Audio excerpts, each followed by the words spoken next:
Yes, we're back with Jackie Mason. That's me, and I'm giving you the inside scoop of the inside part of every story. Every place else you hear the story, but you don't know what's really happening. We get the inside information that you won't get anyplace else. This is worth a fortune, but we're not asking for money. I don't know why. But here we got the gossip editor for the National Enquirer, Mike Walker. Did you ever hear of Mike Walker? If you never heard of him, you're not the only one. He's not that popular. I'm not going to lie to you. I'm not going to lie to you, but he's a big man. To his sister, to his mother. And even they're not got crazy about him, but he's in the family. They can't get rid of him. Let me tell you the true story. This guy is a brilliant, fantastic man. He doesn't mind my kidding him because he knows that if not for me, he would have been nothing today.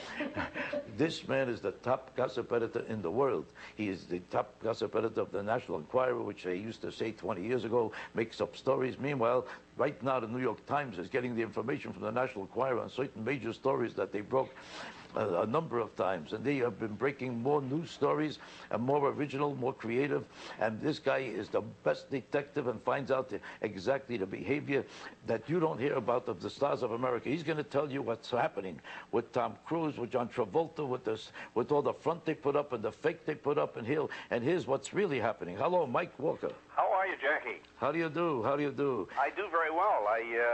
I'm interested. You're so interested in Tom Cruise because you're right. I mean, this is a huge story. I did a little piece on Tom a few weeks ago, and I never got a reaction in all my years from people when I was talking about his attack on Brooke Shields and his put down of psychiatry and all of that. And the whole explosion of this, Jackie, that you're on top of, this Scientology thing and Tom Cruise, started back in February, and I did an item in my column that wasn't caught up to until late June.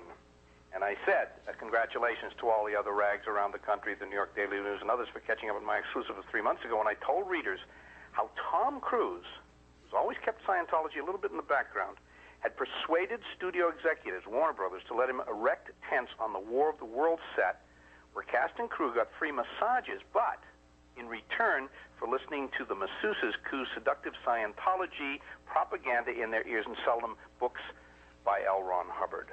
And that's the first signal that we had in show business that, what is Tom doing? He doesn't, proselytize usually so overtly. All of a sudden, of course, then the explosion, the whole thing with Katie Holmes. I revealed how he first met Katie. He composed a list of 4 women, actresses that he wanted to meet. He picked one of them.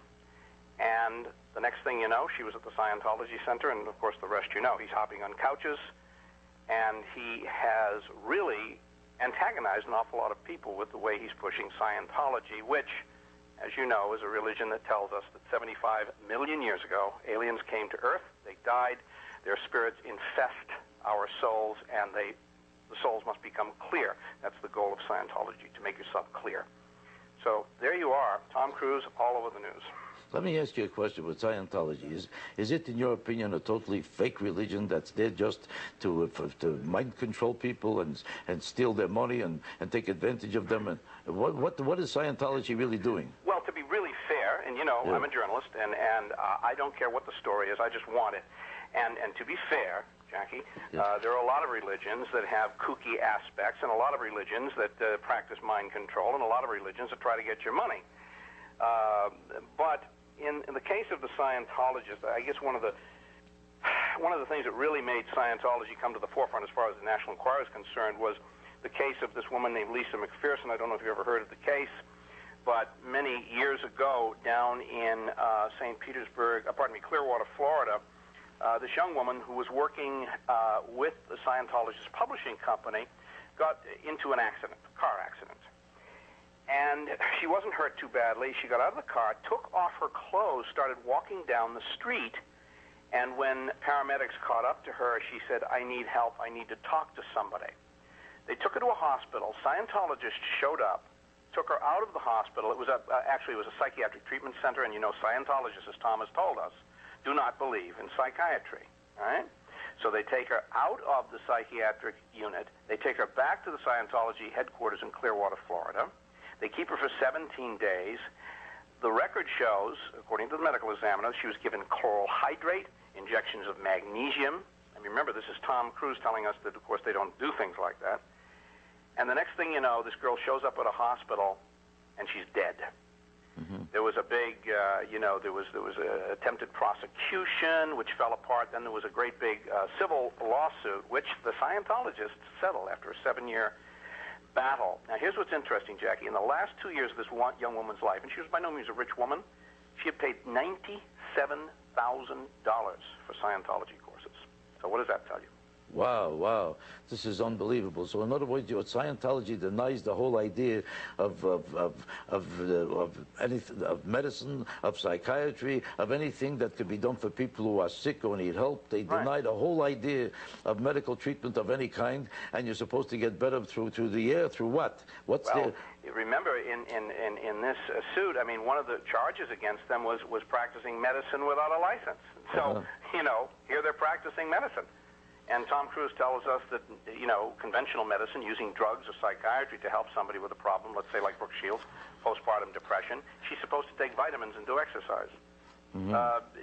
Tom, on the interview with Matt Lauer, and I'm sure you saw it, we all did, what was singular about it was not that he was arguing with Matt Lauer, that's fine, but that he kept saying to Matt, Matt, you don't understand the history of psychiatry. I do. And then he wouldn't explain how he knew the history of psychiatry or what he knew about the history of psychiatry. He said to Matt, you're being glib. Well, pardon me, Tom, in fact, I guess we can't accuse Tom of being glib because actually he sounded like a college sophomore trying to sound like an adult. He made a very poor appearance. I've had tons of letters from people, women in particular, who used to love this guy, saying, that's it, I will never watch his movie again. And what gives him the right? What good, Jackie, but could open better. What gives him the right in the first place to talk like he's a psychiatrist and knows what's wrong with psychiatry? This is not his business. He's never studied it. He knows nothing about it. And he was belligerent and arrogant and obnoxious to this guy. Why would anybody listen to him and start discussing his opinions of these things when he's obviously a simpleton who's uneducated and unintelligent, uninformed? He's a complete moron. Just because he became a star because of a mistake that nobody knows the difference between a shallow, stupid person and a real star. Besides which, this is not your business. What if a chef told him how to perform in a picture or how to direct a picture? Would he accept the idea? Well, if I'm a cook and I tell you how to fly a plane, would anybody listen to me? This is not his business. Where does he come to be a judge of something he knows nothing about? The arrogance of the guy. It's one thing to believe in your religion and to try to maybe talk people into believing it too, but you don't do it by just shouting them down and saying they're stupid and they don't understand anything. But what is his attraction to Scientology in the first place? Why is anybody attracted to it? Tom If all they do, yes, go ahead. A few years ago, the National Enquirer, once again, the only paper who did it, did an investigation into his claim that Scientology had cured his dyslexia. Now, Tom was affected by dyslexia, and that's something that affects about 40 million Americans. It's no small thing. It's where you have trouble, translating something you read into writing and vice versa, and it's a real educational difficulty. So Tom suddenly announces a few years ago that he's been cured of dyslexia by the treatment methods of Scientology. Well, we talked to the biggest experts in the world, the head of the Association for Dyslexia, the International Association, and the American Association. The heads of both those organizations said, first of all, there's no cure because it's a condition. It's not a disease, so there's no such thing as a cure. Number one, it's a condition. You just do things to control it. And number two, we are very familiar with what Scientology calls its way to, quote-unquote, cure dyslexia, and we think it's ridiculous. Okay, we have to go to a break now. We got more information to come from you about his whole romance with this lady. I want to hear everybody hear about it. We'll be back in a minute.